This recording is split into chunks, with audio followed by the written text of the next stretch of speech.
Fadzai Mahere aiwa finally oizotaura pamusoro peSADC Summit inoitika muna August. Aiwa auya akavhundutsa vanhu kuti aiwa abva avhura vanhu kuziva kuti hapana vanhu vaimbozvifunga kuti zvinhu zvinoitika munyika yeZimbabwe. Sanapinda mashoko ataurwa naFadzai Mahere munomuziva anoadvocata sei. Notibva wasubscribe like kuti on the bell icon. Notano yanyora achiti I take nothing away from the SADC Summit that is being hosted later this year in Zimbabwe.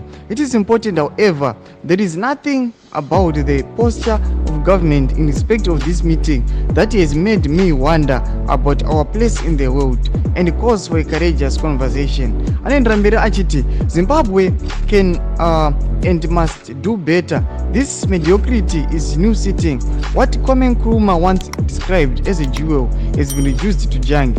How did we allow ourselves to become the sick men of the continent and a laughingstock of the world? Why have we normalized low standards, rubbish and brokenness? We need new leaders. Anobva posta picture ramuri kuona rakanzi this video is an illegal jump site adjacent to a country club in the prime location of the new lanes. This is who we are now. It's a mess.